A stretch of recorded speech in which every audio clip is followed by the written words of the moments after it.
السلام علیکم ورحمۃ اللہ وبرکاتہ۔ سب کی خیر و عافیت کی دعا کے ساتھ آپ کو ایک نئی ویڈیو میں ویلکم کرتے ہیں۔ جناب صبح 6 بجے کا ٹائم ہے۔ الحمدللہ فجر کی نماز پڑھی ہے، تسبیحات وغیرہ کی ہیں اور واک کے لیے نکلے ہیں۔ موسم جو ہے وہ صبح کا انتہائی خوبصورت ہے، ہلکی ٹھنڈ ہے۔ ابھی اتنی ٹھنڈ نہیں آئی ہے لیکن ہلکی ٹھنڈ ہے اور واک کر رہے ہیں۔ واک جو ہے وہ بہت ہی ضروری چیز ہے۔ ہم لوگ سوتے ہی رات کو 12 بجے ہیں، 1 بجے 2 بجے تک بازار کھلے ہوئی ہیں، آخرت کا بھی نقصان کر رہے ہوتے ہیں۔ ظاہر ہے جو رات کو 1-2 بجے تک دکان پہ بیٹھا ہے وہ صبح 4-4:30 بجے اٹھ کے کہاں نماز پڑھے گا؟ وہ ظاہر ہے دن کو اٹھے گا کہیں جا کے 10-11 بجے 12 بجے۔ تو بڑا نقصان تو آخرت کا ہی ہے، دنیا کا بھی نقصان کوئی نقصان تو نہیں ہے۔ اصل نقصان جو ہے وہ آخرت کا ہوتا ہے، جب انسان کی فجر کی نماز قضا ہو جائے۔ تو یہی ہے کہ رات کو لوگ 12-1 بجے تک بازاروں میں گھومتے پھرتے رہتے ہیں، کوئی دکان پہ بیٹھا ہے، کوئی آوارہ گردی کر رہا ہے۔ اگر آپ ٹائم پہ عشاء کی نماز پڑھ کے سو جائیں، صبح جو ہے وہ ٹائم سے اٹھیں، فجر کی نماز پڑھیں، سورہ یاسین پڑھ لیں، تلاوت کریں، تسبیحات ذکر وغیرہ کریں اور پھر صبح واک پہ نکلیں تو انسان کی طبیعت جو ہے وہ بہت ہی تر و تازہ ہو جاتی ہے، اللہ بھی راضی ہو جاتا ہے اور ویسے انسان بھی جو ہے وشاش بشاش ہو جاتا ہے۔ جب صبح مارننگ واک وغیرہ کر لیتا ہے تو اس کی طبیعت جو ہے نا حشاش بشاش ہو جاتی ہے، سارا دن اس کا بہت اچھا گزرتا ہے۔ حضرت عبداللہ بن عمر رضی اللہ تعالیٰ عنہ کا ایک واقعہ مجھے یاد آ رہا ہے کہ اپنے دوستوں کے ساتھ مدینہ سے باہر کہیں جنگل میں جا رہے تھے، تو کھانے کا ٹائم ہو گیا تو کھانا کھا رہے تھے، تو وہاں سے کوئی چرواہا گزرا تو انہوں نے اسے بھی دعوت دی کھانے کی، تو اس نے کہا میرا تو روزہ ہے۔ وہ بڑے حیران ہوئے، بھائی اتنی سخت گرمی میں تو روزہ رکھ رہا ہے، حالانکہ رمضان شریف نہیں تھا، وہ آپ نے کوئی قضا روزہ ہوگا جو وہ پوری کر رہا ہوگا۔ تو ہمارے معاشرے میں تو اللہ معاف کرے آج کل جو ہے فرض روزے بھی جو ہے وہ کوئی نہیں رکھ رہا ہوتا، لوگ سر عام سگریٹ پی رہے ہوتے ہیں، کھا پی رہے ہوتے ہیں۔ خیر یہ اس دور کے مسلمان تھے جن کے ایمان جو ہے وہ بہت مضبوط تھے، تو انہوں نے امتحان کے طور پر نا اسے کہا اچھا یار ایک جو ہے وہ بکری جو ہے نا وہ تم ہمیں ذبح کرنے دو، تو ہم اس کا گوشت وغیرہ پکائیں گے اور خود بھی کھائیں گے اور تمہیں بھی دیں گے، تم اپنی افطاری اس سے کرنا۔ اس نے کہا کہ یہ تو میرے سردار کی بکریاں جو مالک ہے، میں تو اس کا آگے ملازم ہوں۔ تو انہوں نے کہا کہ بھائی وہ کون سا دیکھ رہا ہے تمہیں، ایک بکری کاٹ لیتے ہیں، ذبح کرتے ہیں اور ہم بھی پکائیں گے گوشت، تمہیں اس کا میں معاوضہ بھی دے دوں گا اور تمہیں بھی افطاری کے لیے گوشت وغیرہ دے دیں گے، تمہارا سردار کون سا تمہیں دیکھ رہا ہے۔ اس چرواہے نے آگے سے ایک بڑی مزیدار بات کی، ماشاءاللہ الحمدللہ۔ اس نے کہا فَإِنَّ اللَّهُ، اللہ پاک کہاں چلے جائیں گے۔ تو حضرت عبداللہ بن عمر رضی اللہ تعالیٰ عنہ حیران ہو گئے نا، تو وہ اسے خیر دعا دے کے چلے گئے اور پھر انہوں نے سردار سے اس کا وہ ریوڑ خریدا، اس غلام کو بھی خریدا اور سب کو اس کو ہدیہ کر دیا۔ تو اس واقعے سے ہمیں سبق تو یہی ملتا ہے کہ یار اس دور کے چرواہوں کا ایمان کا یہ لیول تھا کہ جنگل میں پھر رہا ہے، جس کی بکری ہیں وہ بھی پاس نہیں ہے، لیکن وہ آگے سے جواب کیا دے رہا ہے فَإِنَّ اللَّهُ، اللہ پاک کہاں چلے جائیں گے۔ آج کل ہمارا جو معاشرہ ہے، ابھی کرنٹ معاشرہ جو ہے، مسجد میں جوتے کوئی نہیں چھوڑتا، آپ جو ہے نیا جوتا باہر اتار کے کوئی جائیں اٹھا لیں گے، بڑے مزے سے اٹھا لیں گے، کسی کو فکر ہی نہیں ہوتی ہے کہ یار اللہ کا گھر ہے وہاں سے ہم چوری کر رہے ہیں، مسجد کے اندر سے گھڑیاں اتار لیں گے، UPS کی بیٹریاں اٹھا کے لے جائیں گے۔ ہمارے ہاں ہر وقت جو ہے وہ دنیا اور دنیا کی چیزیں ڈسکس ہو رہی ہوتی ہیں، ہمارے ٹی وی ڈراموں میں جو ہے وہ اتنی بے حیائی پھیلائی جا رہی ہے، وہ یہ ڈرامے دیکھ کر تو آج کل جو نوجوان لڑکیاں اور لڑکے ہیں اتنی بےہودہ قسم کی جو ہے ویڈیوز بنا رہے ہوتے ہیں، ذرا بھی ان کو شرم حیا نہیں ہوتا، غیرت نہیں ہوتی ہے۔ کوئی بیوی کے ساتھ بنا رہا ہے، کوئی بیٹی کے ساتھ بنا رہا ہے، کوئی بہن کے ساتھ بنا رہا ہے، انہیں پتہ ہی نہیں ہے حیا کیا ہے، پردہ کیا ہے. وہ چیزیں ہی ختم ہو چکی ہیں ہمارے معاشرے میں سے. صرف نام کے مسلمان بس، باقی جو ہے مسلمانوں والا کام کوئی نہیں ہے. اللہ پاک جو ہے نا حفاظت کرے. جو سیلاب آتے ہیں، یہ جو زلزلے آتے ہیں، یہ اللہ پاک کی طرف سے ایک جو ہے نا وہ الٹیمیٹم سا ہوتا ہے کہ سدھر جاؤ، سدھر جاؤ. ورنہ جو ہے نا پہلی امتیں ایسے ہی اللہ پاک کے ان کے اوپر عذاب آئے اور تباہ و برباد ہو گئیں. آج کل ہمارے معاشرے میں جو ایک گانے والا ہے، جو ناچنے والا ہے، وہ گا کے اور ناچنے والا ناچ کے کہتا ہے اللہ کا شکر ہے جی میری پرفارمنس بہت اچھی تھی. یہ ہمارے اندر ابھی اسلام اتنا رہ گیا کہ ایک ناچنے والا کہہ رہا ہے جی، یا ناچنے والی کہہ رہی ہے جی او ہو الحمدللہ اللہ نے مجھے عزت دی، میرا ڈانس ہٹ ہو گیا، میرا گانا ہٹ ہو گیا. او خدا کے بندو، یہ اسلام اور یہ دین تم لوگوں کو کس نے سکھا دیا؟ موسیقی کو روح کی غذا بنایا ہوا ہے. اللہ بذکر اللہ تطمئن القلوب، بے شک اللہ کے ذکر میں دلوں کا اطمینان ہے، دلوں کا سکون ہے. موسیقی روح کی غذا نہیں ہے. یہ اس لیے ایسا ہو رہا ہے نا کیونکہ دین کی محنت ہی نہیں ہے بھائی، کوئی بتاتا ہی نہیں ہے. یہ پڑھے لکھے جاہل جو میڈیا کے اوپر آ کے بیٹھ کے جو ہے ان کو ناچنے اور گانے والوں کو لیجنڈ بول رہا ہوتا ہے، کوئی چمکتا ستارہ بول رہا ہوتا ہے. اس صدی کا چمکتا ستارہ جس نے ساری زندگی جو ہے وہ گانے گائے، ڈانس کیے، ناچا کودا، وہ ہمارے لیے ابھی لیجنڈ ہے. گانے والے ہمارے لیے چمکتے ستارے ہیں. تو ظاہر ہے جب اس طرح کی باتیں جو ہیں وہ میڈیا پہ ہوں گی نا تو دیکھنے والا جو ہے ہمارے جیسے جو ہیں کم عقل گنہگار ٹائپ لوگ وہ یہی سمجھیں گے کہ واقعی بھائی یہ تو چمکتے ستارے ہیں، لیجنڈ ہیں. وہ پھر ظاہر ہے ان کو پھر اتنا ہی دین سمجھ میں آئے گا جتنا سمجھانے والے سمجھا رہے ہیں. تو اللہ پاک جو ہے وہ حفاظت فرمائے.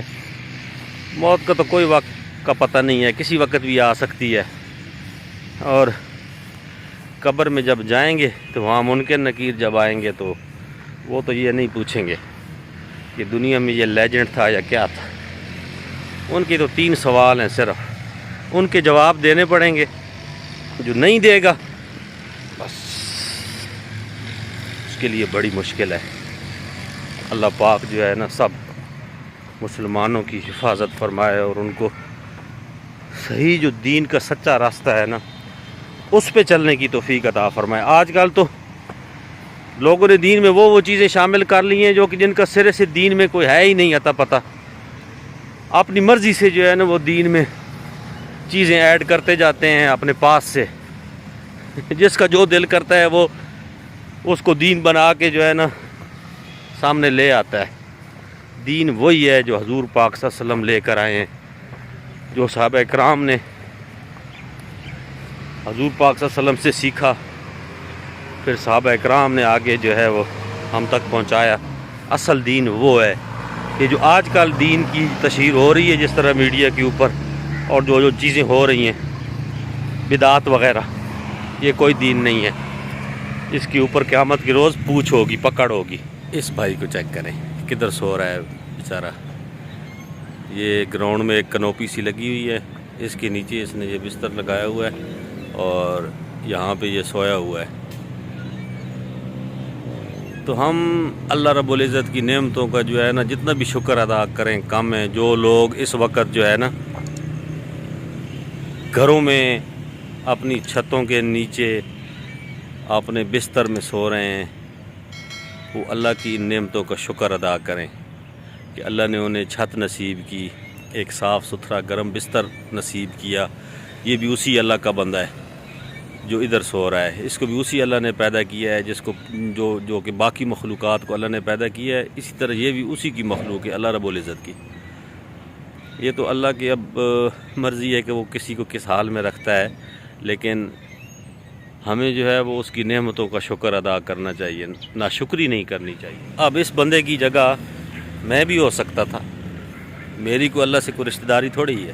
یا کسی اور کی رشتہ داری تھوڑی ہے جو ابھی اس وقت بڑے بڑے گھروں میں جو ہے وہ آرام سے مزے سے گرم بستروں میں سو رہے ہیں. ابھی ٹھنڈ ہو گئی ہے، ظاہر ہے اسلام آباد میں صبح صبح ٹھنڈ ہوتی ہے، رات کو بھی اچھی خاصی ٹھنڈ ہوتی ہے. تو یہ وہ ادھر سویا ہوا ہے بیچارہ.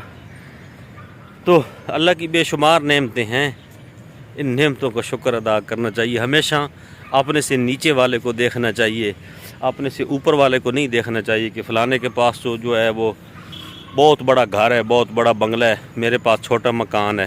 نہ، اس طرح اللہ کی نعمتوں کی ناشکری ہوتی ہے. ان لوگوں کو دیکھو کہ جو اس طرح سڑکوں پر اور کہیں بھی سوئے ہوئی ہیں. تو ہمیں اللہ پاک کی جو ہے یہ نعمتیں ہیں، ان کا شکر ادا کرتے رہنا چاہیے. میرا ایک اسلامک چینل بھی ہے توحید و رسالت کے نام سے. اس کے اوپر میں مستند احادیث وغیرہ جو ہوتی ہیں، اسلامی واقعات وغیرہ جو ہیں وہ اپلوڈ کرتا رہتا ہوں. اپنی طرف سے کوشش ہوتی ہے یار کوئی بھی اچھی بات جو ہے نا وہ دوسروں تک پہنچائی جائے.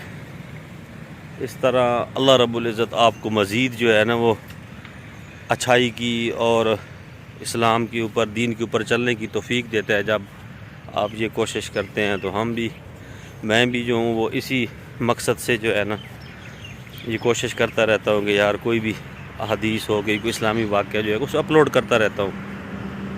تو میں اکثر سوچتا ہوں جب وہ ویڈیو دیکھتا ہوں، میکسیمم 3-4 ہزار ویوز اس پہ آ جاتے ہیں. ساتھ میں ایک دوسری ویڈیو ہوتی ہے جس میں کوئی خاتون جو ہے وہ ناچ رہی ہے، نازیبا حرکات کر رہی ہے، اس کے اوپر لاکھوں میں ہوتے ہیں.